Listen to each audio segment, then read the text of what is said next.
یا سکھانے والی یا سیکھنے والی یا ان کے درمیان سہولت کار جو بنا، جس نے آ کے ان کے ذہنوں میں یہ بات ڈالی ہے کہ فلاں جگہ بابا بیٹھا ہوا ہے، جن بھی نکالتا ہے، جادو بھی دیتا ہے، محبوب بھی قدموں میں لاتا ہے، جس نے ان کے ذہنوں میں یہ چیز ڈالی ہے وہ سہولت کار، جادو کرنے والا، کرانے والا، یہ چاروں ائمہ کرام اس بات پر متفق ہیں کہ انہوں نے حرام کا ارتکاب کیا ہے۔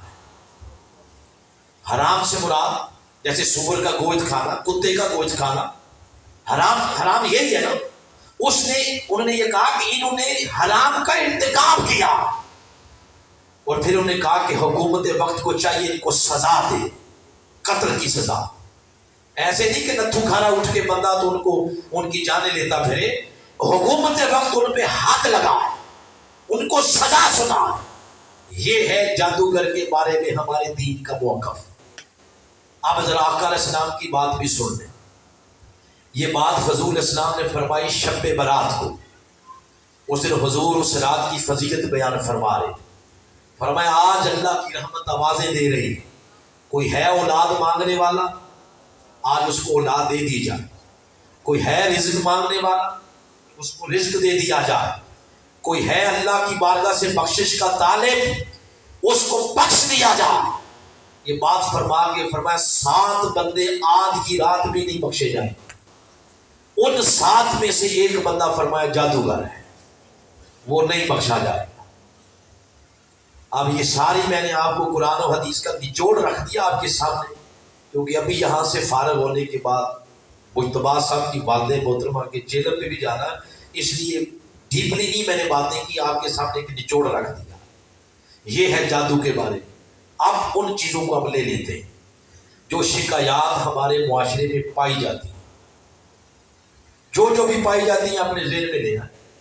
جس نے جو دیکھا یا جس کے ساتھ جو بیتا، یا اس کے گھر میں کسی فیملی کے فرد کے ساتھ بیتا یا بیت رہی ہے، یا وہ اپنی آنکھوں سے دیکھتا ہے اور محسوس کرتا ہے کہ نہیں یہ تو جادو ہو سکتے ہیں، یہ تو جن ہو سکتا ہے، جو باتیں آپ کے ذہن میں ہو سکتی ہیں، نہیں ٹھیک ہے، بتائیں ٹھیک ہے۔ اب میں اگلی بات کروں، آپ لے آئیں ذہن میں جو کچھ سوشل میڈیا پہ تکتے ہیں، آپ جو کچھ آپ نے دیکھا سنا، فزیکلی دیکھا سنا، جو آپ کی پریکٹس ہے، تجربہ اپنے سامنے لے آئیں۔ میں ان ساری باتوں کو مد نظر رکھتے ہوئے، سامنے رکھتے ہوئے 2 باتیں کروں۔ جو کچھ آپ کے ذہن میں آ گیا ہے وہ کیا ہے؟ کل قرآن، حدیث اور اسلامی لٹریچر کو کھنگال لے، اس کا نچوڑ بتا۔ جو کچھ آپ کے ذہن میں آ گیا ہے وہ 2 میں سے ایک چیز ہے۔ پہلی چیز کا نام ہے یا تو وہ بے برکتی ہے، بولے کیا ہے؟ بولے لفظ بلند آواز سے، بے برکتی، یا وہ بیماری ہے، واقعی جس کو بیماری کہتے ہیں، یا بے برکتی یا کیا ہے؟ بیماری۔ 95% یہی 2 چیزیں، یا بے برکتی یا بیماری۔ بے برکتی سے مراد یہ ہے، یہ گھر میں 5 بندے رہتے ہیں، 5 کے پاس اینڈرائڈ موبائل ہے، تو رات جب 3 بجے تک 5 کے 5 نے موبائل کے اوپر، یوٹیوب کے اوپر گاندھی دیکھنا ہے۔ جب اٹھنے کا ٹائم ہوتا ہے اللہ کی بارگاہ میں سجدہ ریزی کا، اس وقت وہ گاند دیکھ دے کہ آپ سو جاتے ہیں، پھر نماز فجر نہیں پڑھتے، پورا گھرانہ 10 بجے اٹھتا ہے، بھول کے بھی اللہ کی بارگاہ میں سجدہ نہیں کیا، کنڈے بھی لگائے ہوئے ہیں، بجلی بھی چوری کرتے ہیں، اور یہ مسئلے مسائل پوچھنے لگ جاتے ہیں۔ رات ایک بندے نے پوچھا کہ گورنمنٹ جو تباہی کر رہی ہے تو ہم اگر بجلی چوری کرنے کے لیے کون سا گناہ ہو؟ میں نے کہا کہ چوری تو چوری ہوتی ہے، چاہے روپیے کی ہو چاہے کروڑ کی ہو، گورنمنٹ وہ الگ معاملات ہے، لیکن چوری ہے۔ تو جب بجلی چوری کریں گے آپ، صاحب بہادر جو صبح تیار ہو کے گھر سے جاتے ہیں میں آفس جا رہا ہوں، وہ آفس میں بغیر رشوت کے کسی غریب کا کام ہی نہیں کرتے، سود پہ سارا کاروبار ہو رہا، گھر میں جو رزق آ رہا سارا سودی ہے۔ کوئی بیچارہ قرض مانگ لے، آپ سود کے بغیر اس کو روپیہ 10,000 دینے کے لیے تیار ہی نہیں ہے، قرض حسنہ کے طور پر۔ لوگوں کی مجبوریوں کا ناجائز فائدہ اٹھائیں، آتی جاتی عزتوں کو دیکھیں، چرس پیئیں، شراب پیئیں، کوئی حلال حرام کی تمیز ہی نہیں، گھر میں پاکی ناپاکی کی تمیز ہی نہیں، حلال کیا حرام کیا اس کی تمیز ہی نہیں، تو بتائیں پھر بے برکتی کا گھر میں جن اور جادو نہیں آئیں گے تو پھر اور کیا ہو؟ وہ اصل میں بے برکتی کا جن ہے، بے برکتی کے جادو ہیں۔ کہتے ہیں ادھر سوئیاں چپ رہی ہیں اور ادھر سوئیاں چپ رہی ہیں اور میں نے فلاں بابے سے نکلوا دی ہیں، وہ سوئیاں نہیں، وہ بے برکتی کی سوئیاں ہیں۔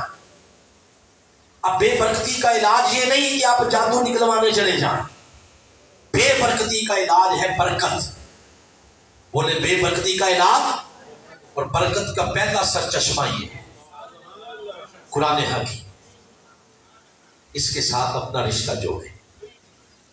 یہ ختموں کے لیے کھلنے کے لیے نہیں آیا، یہ انسانی زندگی میں برکت پیدا کرنے کے لیے آیا۔